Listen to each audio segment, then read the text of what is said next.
L'effet Mandela.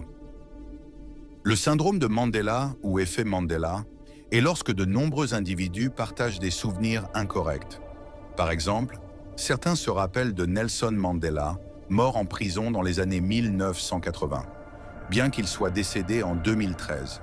L'effet Mandela illustre la manière dont des groupes de personnes peuvent se souvenir d'événements ou de détails d'une manière qui diffère de la réalité historique.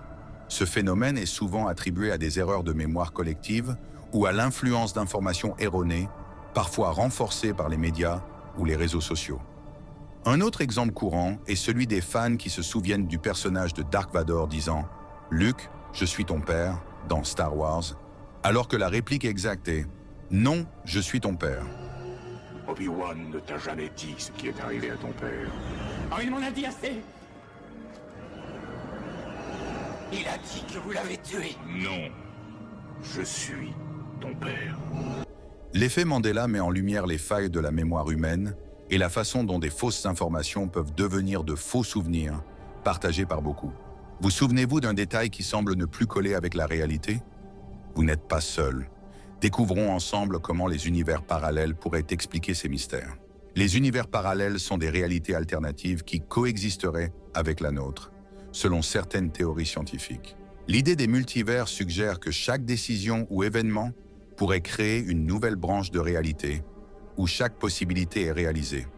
Dans cette optique, les personnes qui se souviennent de faits différents, comme Nelson Mandela mourant en prison, pourraient conserver des souvenirs d'une réalité alternative où ces événements se sont effectivement produits. Ces souvenirs, même erronés dans notre monde, pourraient être justes dans une autre version de l'univers.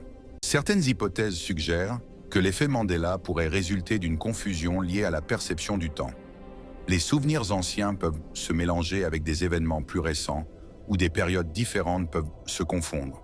Cela pourrait expliquer pourquoi des personnes se rappellent de Nelson Mandela comme étant mort en prison dans les années 90, alors qu'il a réellement survécu jusqu'en 2013. Ce phénomène pousse à réfléchir sur ce que signifie réellement savoir ou se souvenir.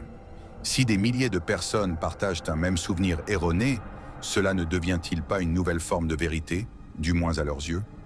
La mémoire, que nous considérons souvent comme une archive fidèle de nos vies, se révèle beaucoup plus malléable et sujette à l'influence de facteurs externes comme les médias, la suggestion sociale ou la reconstruction d'événements. Ce questionnement soulève des doutes profonds sur la nature de la mémoire et du savoir.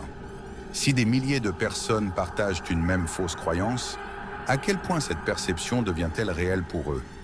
La mémoire, loin d'être une simple transcription objective de notre passé, se montre fragile et modulable, influencée par les récits collectifs, les médias et les interactions sociales.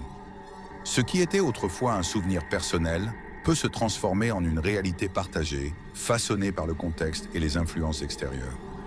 La frontière entre vérité et illusion s'efface, redéfinissant ce que nous acceptons comme vrai. En fin de compte, cette réflexion sur la mémoire et le savoir nous amène à remettre en question la nature même de la réalité. Ce que nous considérons comme des faits immuables pourrait être davantage le produit d'une construction collective que d'une vérité absolue. Si nos souvenirs peuvent être si facilement influencés et remodelés, cela suggère que la réalité elle-même, telle que nous la percevons, est fluide et subjective.